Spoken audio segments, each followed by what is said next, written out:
Kumbh Mela viral താരത്തിന്റെ വിവാഹവുമായി ബന്ധപ്പെട്ട വിവാദം രാഷ്ട്രീയ പോരിലേക്ക് കടന്നു.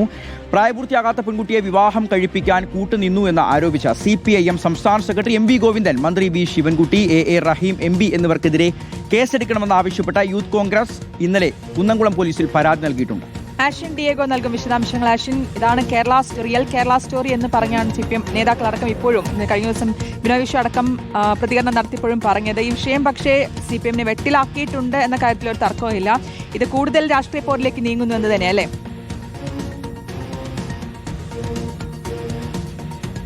ശ്രുതി, അങ്ങനെ തന്നെ വേണം കരുതാൻ. കാരണം ഒരു വിവാഹം നടക്കുന്നുണ്ട്, അതറിഞ്ഞാണ് ഈ 3 പേരും അവിടേക്ക് എത്തിയിട്ടുള്ളത്. അത് സാധാരണ ഒരു വിവാഹമല്ല. തൻ്റെ സ്വന്തം നാട്ടിൽ ഈ ഒരു വിവാഹം നടക്കില്ല എന്ന് കാട്ടി ഒരു പെൺകുട്ടി തലസ്ഥാനത്തേക്ക് എത്തുന്നു. തലസ്ഥാനത്ത് സിനിമാ ഷൂട്ടിങ്ങിനിടയിൽ തനിക്ക് പിതാവുമായി ഒരു തർക്കമുണ്ടാവുകയും തുടർന്ന് അത് തമ്പാനൂർ പോലീസ് സ്റ്റേഷനിലേക്ക് എത്തുകയും ചെയ്യുന്നു. തമ്പാനൂർ പോലീസ് സ്റ്റേഷനിൽ എത്തിയ ഈ പെൺകുട്ടിയുടെ ID പരിശോധിച്ച പോലീസ് ഉദ്യോഗസ്ഥർ പറയുന്നത് 18 വയസ്സ് കഴിഞ്ഞ പെൺകുട്ടിയാണ്. അതുകൊണ്ട് തന്നെ അവൾക്ക് ഇഷ്ടമുള്ള ആൾക്കൊപ്പം താമസിക്കാനുള്ള അല്ലെങ്കിൽ പോകാനുള്ള അധികാരമുണ്ട്, സ്വാതന്ത്ര്യമുണ്ട് എന്ന് ഈ പിതാവിനെ പറഞ്ഞ് മനസ്സിലാക്കിയ ശേഷമാണ് രാജസ്ഥാൻ സ്വദേശിയായിട്ടുള്ള ഫർമാൻ ഖാനൊപ്പം ഈ കുംഭമേളയിലൂടെ വൈറലായിട്ടുള്ള പെൺകുട്ടിയെ പോലീസ് പറഞ്ഞയക്കുന്നത്. അന്ന് വൈകുന്നേരം തന്നെയാണ് ഈ പൂവാറിനടുത്തുള്ള ഒരു ക്ഷേത്രത്തിൽ വെച്ച് ഇവരുടെ കല്യാണം നടക്കുകയും ചെയ്യുന്നത്. ക്ഷേത്ര ഭരണസമിതിയുടെ നേതൃത്വത്തിലായിരുന്നു ഈ ഒരു കല്യാണം അവിടെ നടക്കുകയും ചെയ്യുന്നത്. ഈ കല്യാണം നടക്കുന്ന വിവരം അറിഞ്ഞാണ് 3 CPM നേതാക്കൾ അവിടേക്ക് എത്തുന്നത്. അതിലൊരു മന്ത്രിയുമുണ്ട്, ഒരു MP യുമുണ്ട് എന്നുള്ളതാണ് ഏറ്റവും പ്രധാനപ്പെട്ട കാര്യം.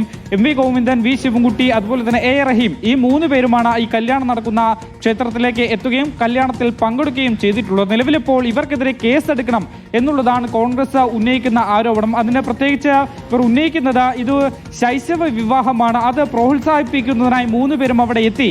ഈ ശൈശവ വിവാഹത്തെ പ്രോത്സാഹിപ്പിച്ച 3 പേർക്കെതിരെയും കേസെടുക്കണം എന്നുള്ളതാണ് കോൺഗ്രസിന്റെ ആരോപണം. അതേസമയം തന്നെ ഈ പെൺകുട്ടി നേരത്തെ ക്ഷേത്ര സമിതിയിലും അതുപോലെ തന്നെ തമ്പാനൂർ പോലീസ് സ്റ്റേഷനിലും ആധാർ കാർഡുകളാണ് ഈ വയസ്സ് തെളിയിക്കുന്നതിന് വേണ്ടി നൽകിയിട്ടുള്ളത്. ഈ ആധാർ കാർഡ് ശരിയാണെങ്കിൽ പോലും പക്ഷേ ഒരു വ്യാജ ബർത്ത് സർട്ടിഫിക്കറ്റ് ഉണ്ടാക്കിയ ശേഷമാണ് ആധാർ കാർഡ് ഉണ്ടാക്കിയിട്ടുള്ളത് എന്നുള്ളതാണ് നിലവിലിപ്പോൾ പെൺകുട്ടിയെ പിതാവ് ആരോപിക്കുന്നത്. മാത്രമല്ല പ്രായപൂർത്തിയായിട്ടില്ല തന്റെ മകൾക്ക് എന്നുള്ളതാണ്. ദേശീയ ST കമ്മീഷൻ അടക്കം ഈ ഒരു വിഷയത്തിൽ ഇടപെട്ടിട്ടുണ്ട്. ഈ ഭർത്താവ് ഫർമാൻ ഖാനെതിരെ ഇപ്പോൾ ST വകുപ്പുകളടക്കം ചേർത്തുകൊണ്ട് വലിയ തരത്തിൽ ഈ പോക്സോ വകുപ്പുകൾ കൂടി ചേർത്ത് അന്വേഷണം നടക്കുന്നുണ്ട്. ഈ പ്രാഥമിക അന്വേഷണത്തിൽ തന്നെ ST കമ്മീഷൻ പറയുന്നത് പെൺകുട്ടിക്ക് പ്രായപൂർത്തിയായിട്ടില്ല എന്നുള്ളതാണ്. എന്തായാലും ഈ ഒരു ബന്ധപ്പെട്ട വിഷയം അപ്പോൾ രാഷ്ട്രീയ പോരിലേക്ക് കടന്നിരിക്കുന്നു എന്നുള്ളതാണ്. ആഷിൻ ഡിയേഗോ ആണ് വിശദാംശങ്ങൾ നൽകിയത്.